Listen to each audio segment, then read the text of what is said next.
We are here to inspire, inform, and connect a community of entrepreneurs. Welcome to Business Rockstars. I'm Pat O'Brien. Thanks for being with us. Our guest today is Dr. Are you really a doctor? I am. Physicist. Of course. Dr. Jerry Mearini, the president and founder of Teraphysics Corporation, which is a very detailed, we'll get into a little bit, but they're doing some stuff that's going to involve our future, right? Right. Of communications. Of communication. And imaging. And make it better. A lot better. A lot better. Hundreds of times better. Yeah. Did you always want to be an entrepreneur? Yeah, actually. When I was very young, I thought about starting a company when I was probably not even in high school.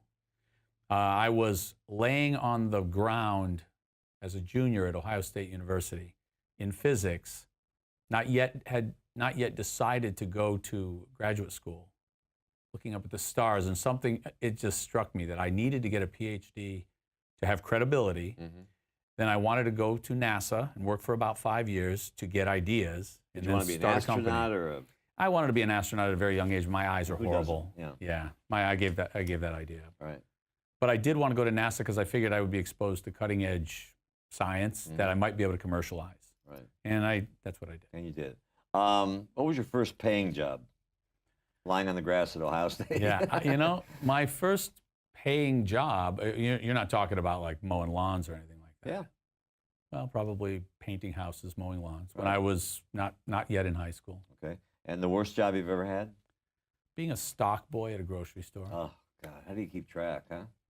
That never ends, right? Yeah. I used to, once a week, have to clean out the incinerator. That was horrible. Or cleaning the meat room. Somebody has to do it. Yeah. Come on. What's wrong with you? How many hours do you work a day now? Maybe 10. Yeah. And what kind of a day is it? Is it always all intense, or is it? It can be. It's funny. I used to work 16 hours a day when I first started the company, and it was all lab work. I was in the lab all day long. That was a heck of a lot easier than 8 hours a day in meetings.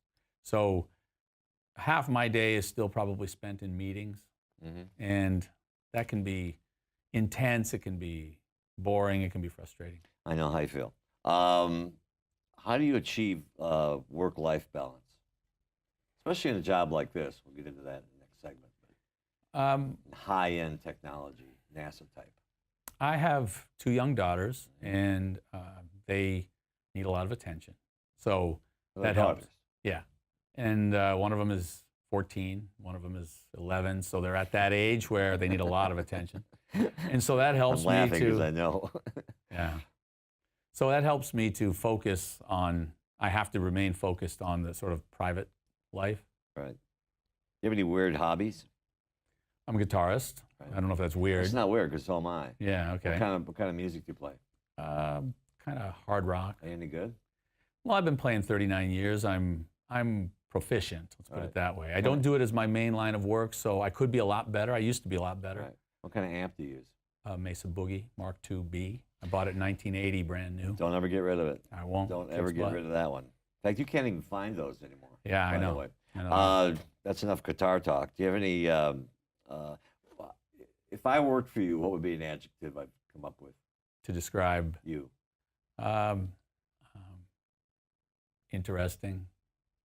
I thought you could say intense. Sometimes intense, passionate about what I do. Just by the very nature of your work, you have to be a little bit, not only a genius type, but a little bit intense, right? Yeah, I think you have to love what you do, and I love what I do.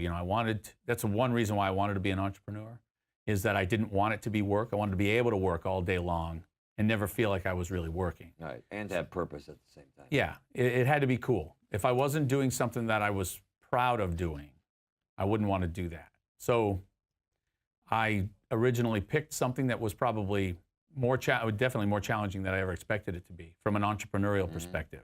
Trying to start a business that competes with, say, Lockheed Martin on occasion for funding, that's a hard thing to do, and we've had a lot of... That could be problematic. Yeah, we've had problems with that. We are here to inspire, inform, and connect a community of entrepreneurs. I'm Pat O'Brien. This is Business Rockstars. Dr. Jerry Mearini is with us, who is the founder of Teraphysics Corporation. It's fascinating. We'll get into that in the next segment. Would you hire a friend or a family member? Well, I did. If they were smart enough? Well, I did. I do have friends working with me. And yes, no problem at all. I want to have fun while I'm working, and I have to like the people I'm working with. Right. I did have some family members working with me years ago. There were some issues with that, and I don't recommend it. And by the way, everybody says that. I mean, that's kind of the... Yeah. I had to fire my own mother, though. Wow, you are going to hell. It was because we were no longer treating each other like we were mother and son, although she was trying to, and it was getting ugly at work, and it wasn't fair to her, really. Sounds like a good name of a rock star, a rock song. I fired my own mother. What's your strength as a CEO? I think I persevere. I don't give up. I've been doing the same thing with the same objective since I started this company in 1994. The objective was to build next generation wireless communication equipment. And it wasn't until 2014 that we had our first working prototype. So why wireless? it just seems to make sense. Why do people want to be It didn't tethered? then. Well, it did. I mean, at NASA, we were talking about satellites and Right. communication satellites, and the world was expanding rapidly from an electronics perspective. And it made sense to not want to be tethered if you could have the same quality of information transfer and not be tethered. That seems to make a lot of sense. That's the to whole me. idea, right? Where do you develop new ideas? I think there's so much input now with the world expanding like it is with respect to communications that I think the ideas are. I guess it's hard to stay ahead of all the new ideas, but there are so many ideas that generate ideas. It seems like it's easier. Why not just get a normal job? I mean, we always ask a lot of CEOs, "What are you doing?" Or, why not get? This is far from normal. Yeah, true enough. I've never had a real job.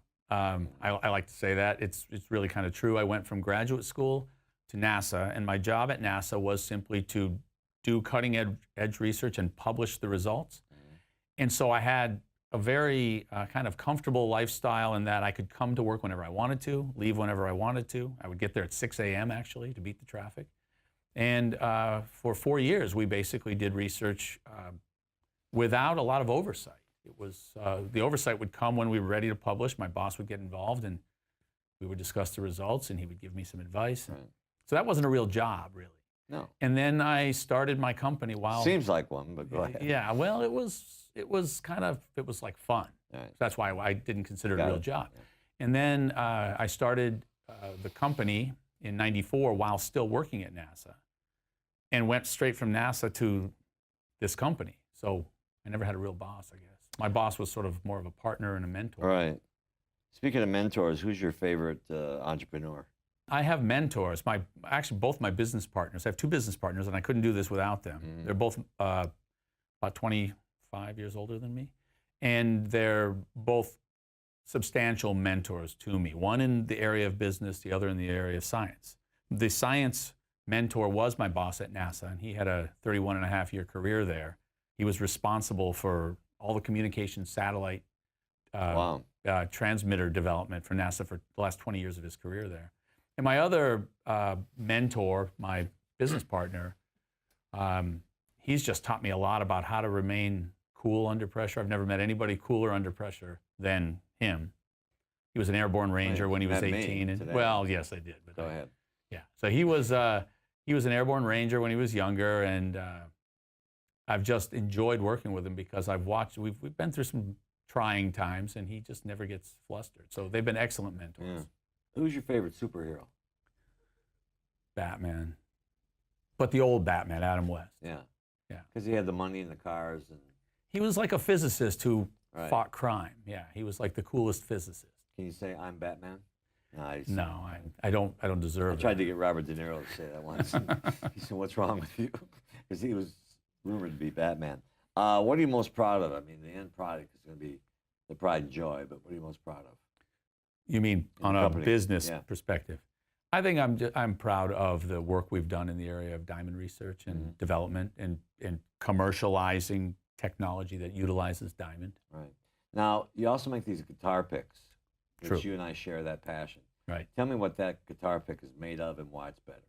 It's a stainless steel guitar pick, and it's coated with a coating called diamond-like carbon. We have a manufacturing facility that manufactures infrared optics for mostly, well, night vision applications. We do some really cool windows that go onto military aircraft that'll go twice the speed of sound. They're sitting on the outside of the aircraft and they do not scratch in a sandstorm at twice the speed of sound.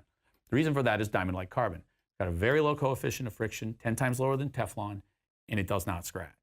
So I'm putting diamond-like carbon onto stainless steel guitar picks, and it lowers the coefficient of friction to 100 times lower than a nylon pick against a steel string. So it glides on the string. It enables you to Are the phonics come out different? Yeah, it's brighter. It definitely is brighter. If you're using an amplifier, you can't really tell the difference. On an acoustic guitar, you can. We are here to inspire, inform, and connect a community of entrepreneurs. This is Business Rockstars. I'm Pat O'Brien, back in a minute.